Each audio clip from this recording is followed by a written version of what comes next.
Hello, everyone. It's me. Welcome to Dragon King 72 Media, L.L.C. I'm your host, Gregory. I hope you all have been checking out my channel. I hope you all have been sharing my videos and just really listening to my commentary. And today is December 24th, 2025, and the time is 2:10 p.m. And I wanted to talk to you all about something. I guess for those of you that are going through your holiday season, happy holidays to you and whatever. But I wanted to discuss something. Look at this mustache. I wanted to discuss something with you all that's been going on. I've been paying attention to in the podcast area, and people who put said podcast on YouTube. Now, we all know that at a certain time in our world, we were going through things like BLM, Black Lives Matter. This was, during the Trump first term. The world was shifting to a more equitable place in terms of minorities, women, gays, just anybody who was trying to make change, and it forced us to look at ourselves. But it didn't last long, right? It continued to just, with all the negative things that are coming behind the BLM organization. And again, one person should not ruin what the true message was, regardless of what they had going on or whatever fraud. The BLM organization wouldn't be the first. There are a lot of predominantly white-owned, ran, facilitated, guided organizations, charitable or otherwise, have done worse in our society. So it's not a tit for tat, but a lot of them have done worse, with charitable donations. We all know that. So let's not, and I think people did put too much focus on the BLM organization and how they were mishandling funds, when for decades and decades, again, white ran, white owned, white facilitated organizations, charitable organizations, have mishandled millions and billions of dollars. So doesn't make either one of them right. It's just, I needed to put that out there. So when all this was happening and Donald Trump was making his way back to a second term run, we saw many podcasts coming up out of the woodwork, particularly white podcasts. And at that time, the right wing had more. They were outdoing us in the podcast area. It was almost 4-1. And a lot of what they were doing had a lot to do with Donald Trump's success. And so a lot of what they were doing had a lot to do with Donald Trump's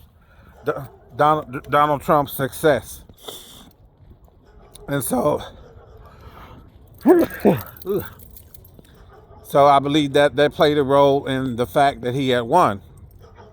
So we're not gonna deny that that played a major role in his success.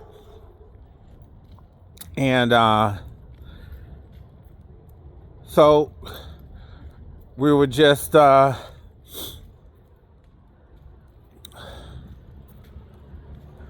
we clearly were at odds as to what to do. And hold on one second. So as I was saying, they played a major role in him getting back into office. Unfortunately for the liberals, the progressives, and the Democrats and Kamala Harris, who ran against him. And so you had a lot of white ran podcasts that were out here on the liberal side of things, trying to shorten that gap of right-wing podcasts versus left-wing podcasts. They were trying to shorten that gap, and we're now, I'd say, there's more of us, or there are more podcasters who are putting the Democratic message out there and basically letting us know what MAGA really is.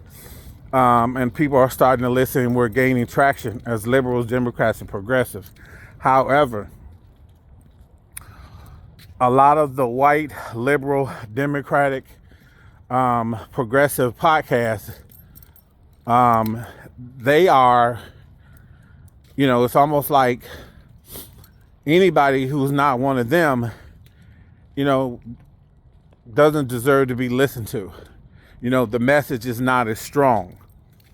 And that's a problem, because how can you have, in your monologue, and that's what I'm calling it, every time you come on, we've got to fight against anti-DEI, anti-LGBTQIA+, anti-immigration removal, anti-black, but then you are now saying that none of that matters anymore. You know what I'm saying?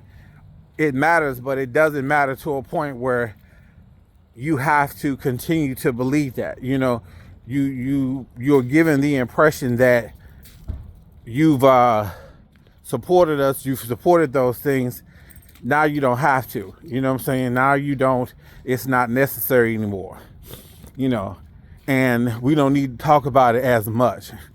And a lot of them are going after a lot of the black Democrats who are running for Senate, running for office. And you have many out here that are talking about it's no longer about race in that respect, about equality. It's more about who can we just have win that Democratic or liberal seat, or whatever you want to call it. And I'm thinking to myself, we've put too much trust in these white podcast people. And a lot of them have a huge, minus Stephen A. Smith, but he's not a right-wing person. He says he's neutral, universal, or independent. But outside of somebody like him, there's not a whole lot of blacks with a huge platform, with a podcast platform that is talking a lot of the political conversation that we need to have. And so again, I feel like they have lost the plot. They've lost the plot. They're asking us, they're telling us, they're trying to convince us that they've got everything covered, and they don't. And I think with a lot of white progressive liberals, Democratic podcast shows, they feel like they don't have to talk about it anymore. They don't have to, we don't need to be on that level anymore. And then a lot of them are just totally just disrespecting people like Jasmine Crockett and others who are speaking out, because at the end of the day, I do believe that white people are going to support white people. So we might have some strong liberal, democratic, progressive people who are who are white on the podcast, but at the end of the day, like many, they still see they're still white. Their privilege doesn't go anywhere. It stays intact. Whether you're right wing or left wing, you're white, you have a podcast, your privilege doesn't go anywhere.